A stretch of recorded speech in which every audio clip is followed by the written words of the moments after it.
গতবারের মতো আমরা এইবারও প্ল্যান করি এলাকার সব ইয়াং ছেলেরা মিলে একসঙ্গে মসজিদে ইফতারের আয়োজন করব। রোজাদারদের ইফতারের ব্যবস্থা করার জন্য যার যতটুকু সামর্থ্য আছে আমরা সেই পরিমাণে টাকা উঠাইছি। আমরা আজকে আমাদের বেস্ট দিয়ে ট্রাই করব ইফতারের ব্যবস্থা করার। রমজান মাসে রোজাদার ব্যক্তিকে কিন্তু ইফতার করানো অনেক বড় সওয়াবের কাজ। ইফতারে কত মানুষের জন্য খাবারের ব্যবস্থা করলাম এবং কি কি করলাম সেটা নিয়ে থাকছে আজকের গল্প। তাহলে চলেন আজকের গল্পটা শুরু করা যায়। আমরা প্ল্যান করি ইফতারে চিকেন বিরিয়ানি রান্না করব, যার কারণে ফার্স্টে চলে যায় মুরগি কিনতে। এগুলা হচ্ছে বাড়িতে পোষা মুরগি, এগুলোর ওজন প্রায় 7-8 কেজির মতো। বললে বিশ্বাস করবেন না, আমার লাইফে আমি এত বড় ব্রয়লার মুরগি দেখিনি। আর এটা জবাই করার সময় একজনে করা পসিবল হয়নি। এটা আমরা এলাকার একটা বাড়ি থেকে নিয়েছি, কজ বাড়িতে পোষা আর এত বড় মুরগি বাজারে পাওয়া যাবে না। মুরগি কিনা শেষ করে আমরা বাজারে চলে আসি বাজার করার জন্য। এইখানে আমরা চাল থেকে শুরু করে মশলা থেকে যাবতীয় যত কিছু লাগে সবকিছু কিনবো। ফার্স্টে চলে গেলাম পেঁয়াজ রসুন আদা কিনতে। এগুলা কিনা শেষ করে আমরা চলে আসছি হচ্ছে মুদিখানার দোকানে। এইখানে আমরা বিরিয়ানি রান্না করার জন্য চাল তেল থেকে শুরু করে যত রকমের মশলা মানে যত রকমের ইনগ্রিডিয়েন্টস লাগে সবগুলো আমরা এখান থেকে নিয়ে নিছি। চাল তেল সবগুলো কিনা শেষ হয়ে গেলে আমরা একটা ভ্যান নিয়ে এগুলো বাড়িতে পাঠিয়ে দিই। তারপরে চলে আসি টক দই কিনতে। এটা ছিল আগের দিনের বাজার। আগের দিন শুধুমাত্র বিরিয়ানি রান্না করার জন্য বাজার করেছি, আর আজকে করব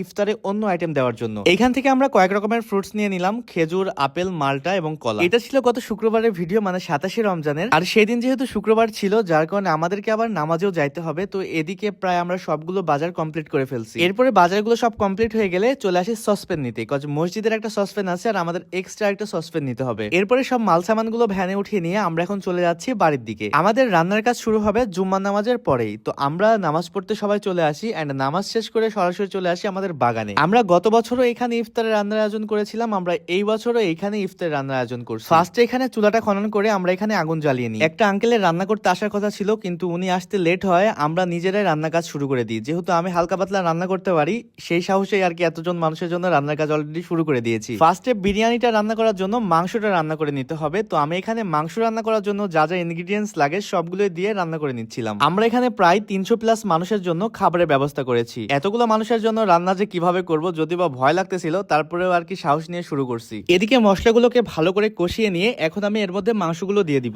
মাংসগুলো দিয়ে কিছুক্ষণ যাবত কষিয়ে নিয়ে এটা ঢেকে ঢেকে রান্না করতেছিলাম। আর যদিও বা একা রান্না করা পসিবল না, এখানে যারা ছিল সবাই একটু একটু করে হেল্প করতেছিল। এই যে দেখতে পাচ্ছেন বিরিয়ানির জন্য মাংসটা রান্না করা হয়ে গেছে, এখন চালটাকে ভেজে নিতে হবে। একটু পরে আঙ্কেলটা চলে আসে, আর এখন আমরা বিরিয়ানি রান্না করার জন্য চালটাকে ভেজে নিব। চালটা দিয়ে সবগুলো মশলা ঠিকঠাক ভাবে দিয়ে চালটাকে ভালো করে ভেজে নিচ্ছিলাম। মশলার পরিমাণ যেমনই হোক না কেন, যে কোনো রান্নায় লবণ আর মরিচটা যদি ঠিকঠাক থাকে তাহলেই সেই খাবারটা টেস্ট হবে। তারপরে এখানে বিরিয়ানি রান্না করার জন্য এমন কোনো ইনগ্রিডিয়েন্টস নাই যে আমরা ইউজ করিনি। চালটা কষানো হয়ে গেলে পরিমাণ মতো মাংস, দুধ এবং পরিমাণ মতো পানি দিয়ে এটা এখন ভালো করে নেড়েচেড়ে ঢেকে রেখে দিব। অলরেডি চালটা সেদ্ধ হতে শুরু করছে, এখন এটাকে দমে দিতে হবে। তার আগে এখানে সামান্য একটু ঘি দিয়ে তারপরে দমে দিচ্ছিলাম যেন সুন্দর স্মেল বের হয়। ওইটাতে দমে দিয়ে এখানে আবার আরেকটা সসপ্যান উঠিয়ে দিলাম, এটাতেও বিরিয়ানি রান্না করা হবে। এই সসপ্যানে আবার অন্য সিস্টেমে রান্না করা হবে, এটাতে চাল ভাজা হবে না। ফার্স্টে হচ্ছে পানিটাকে বলক উঠিয়ে নিয়ে, মানে সবগুলো মশলা দিয়ে বলক উঠিয়ে নিয়ে তারপর এর মধ্যে চাল এবং মাংসটা অ্যাড করে দিব। এই সসপ্যানেও সবগুলো মশলা পরিমাণ মতো দিয়ে চাল দিয়ে মাংস দিয়ে এটাকেও এখন রান্না করে নিব।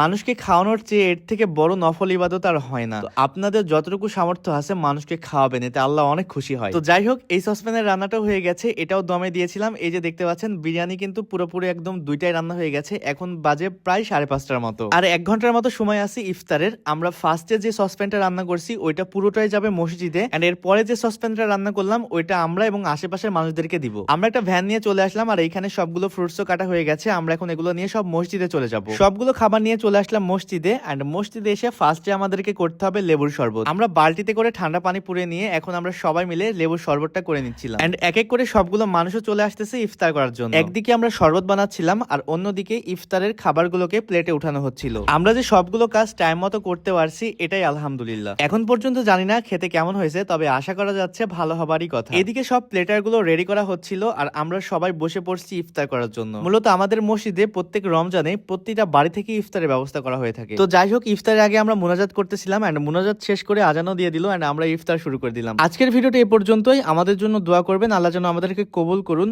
আল্লাহ হাফেজ।